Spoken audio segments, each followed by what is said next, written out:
So perhaps if I can invite Saloma Masina up now and to say hi, but also Saloma's got one of the presentations around the setting the scene that we wanted to provide, and then we'll move into Dr. Smisi's presentation and Alan Moitoa. Sorry. Right.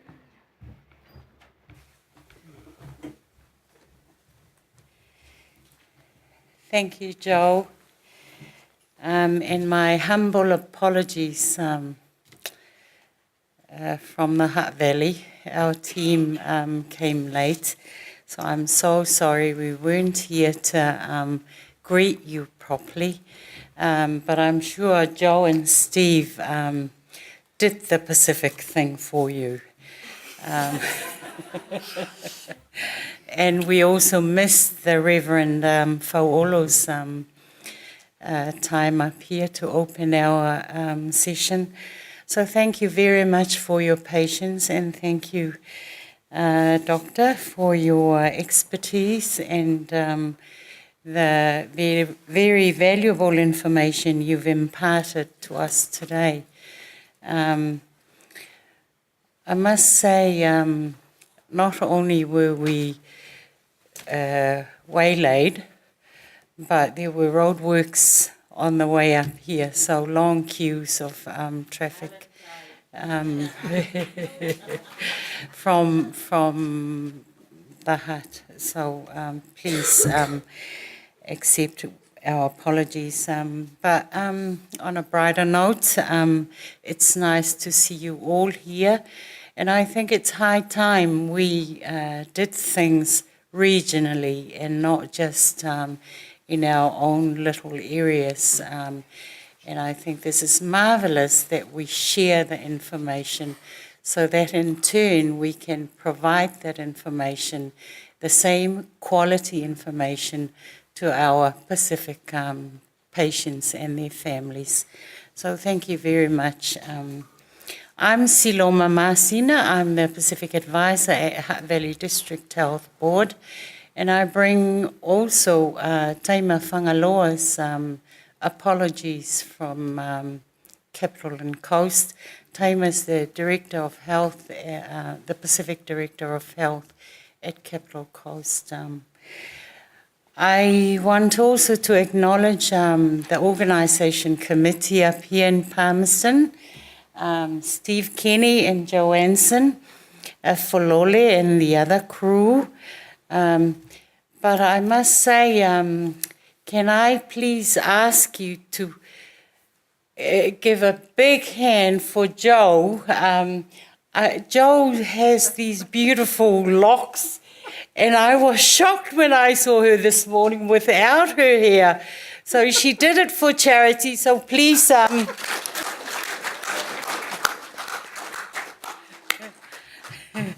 So thank you. Now, Otila, I left my glasses at home. Can I borrow your glasses, please?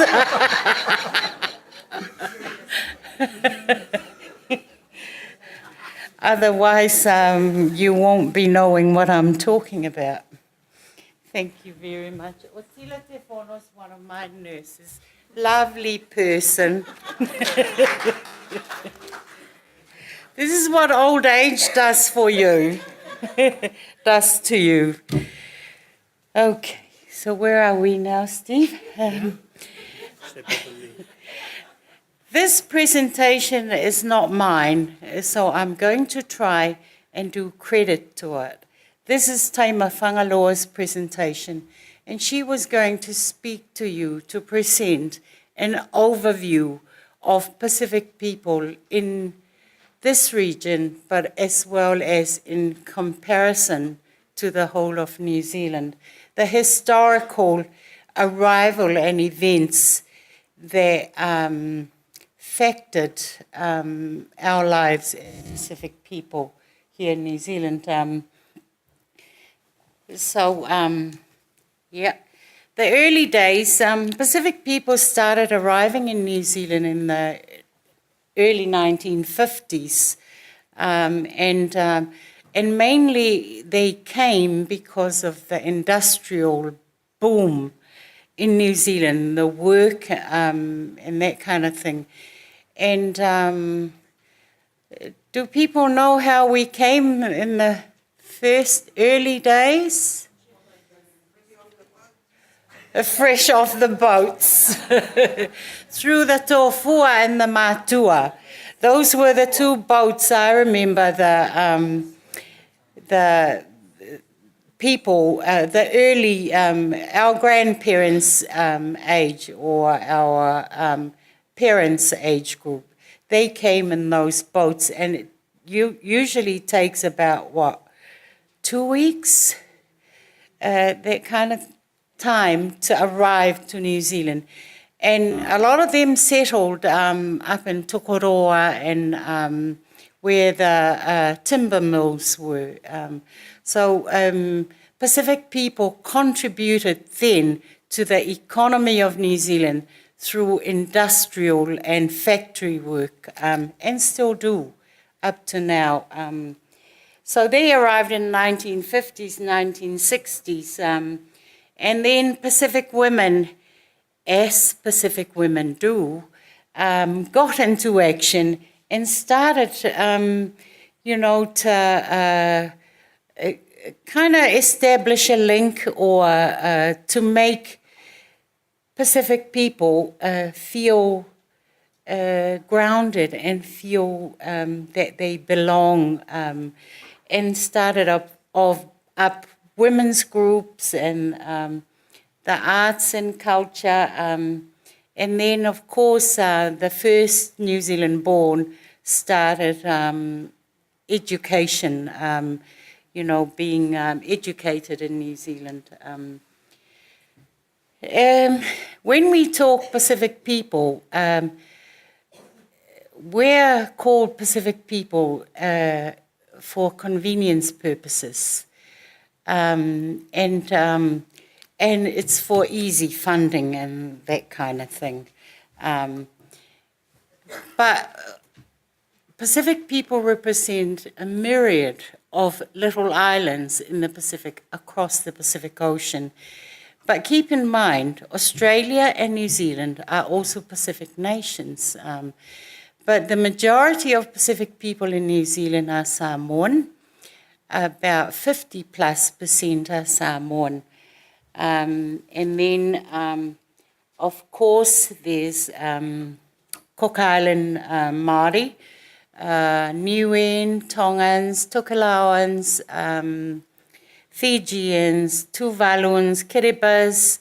These are the main islands that with Pacific people living in New Zealand. Not to forget, of course, Papua New Guinea. There's a whole lot of small islands. And the Pacific population in New Zealand is a young population as compared to the rest of the New Zealand population.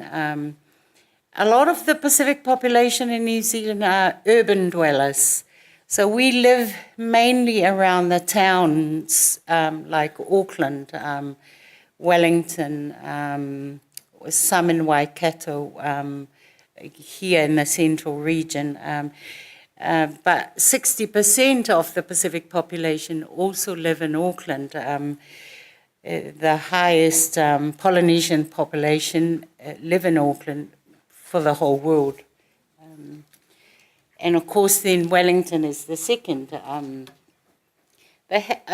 Just an overview of the health snapshot of Pacific people. Our life expectancy has improved slowly.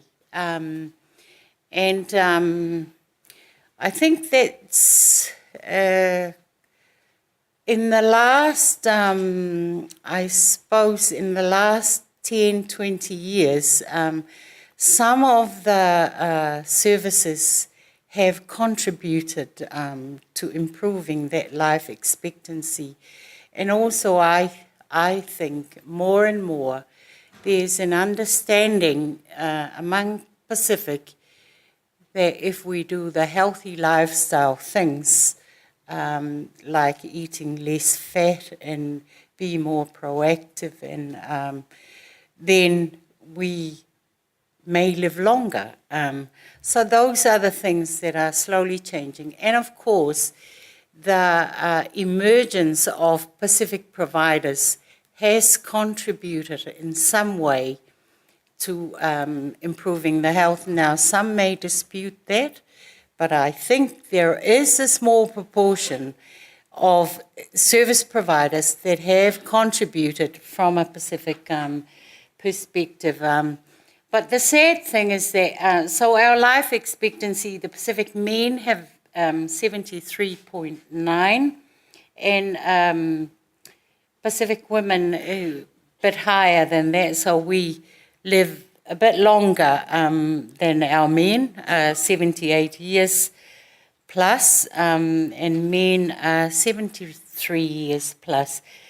Sadly, our Pacific children are regularly admitted to the hospital with conditions that could be prevented. Things like respiratory conditions, asthma, bronchitis, bronchiectasis, all those things, and vaccine preventable conditions like pertussis and those.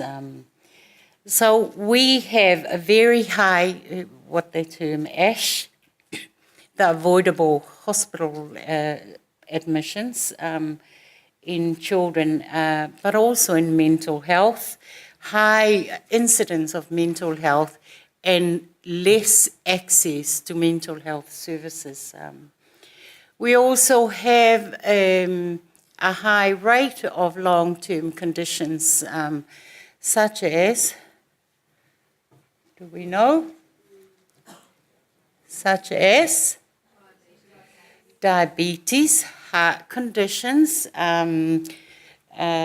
disabilities. Pacific people have high rates of disabilities from disease, from long-term conditions. And I've missed part of Doc's presentation. I'm sure you all know that the cancer registration of Pacific people in 1996 2005, 649, 355 females and 294 male. And there was a 43% increase in cancer registration. Go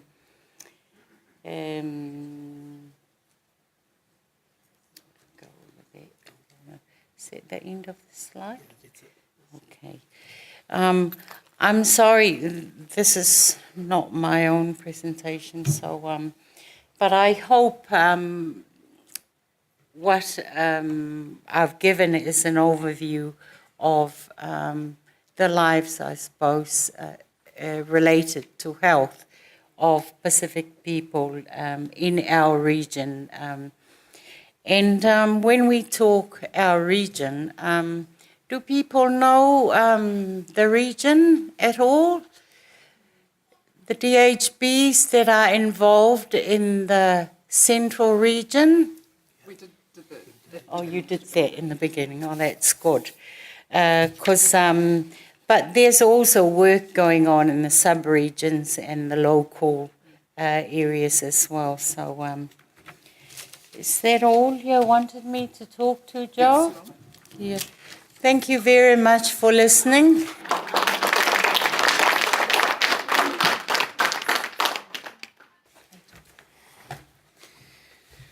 Thank you, Saloma, and that just sort of gives us a snapshot of, as Saloma was saying, you know, the different populations that we've got within our region. And as I say, as we move into that planning and networking discussion this afternoon, that will be quite important.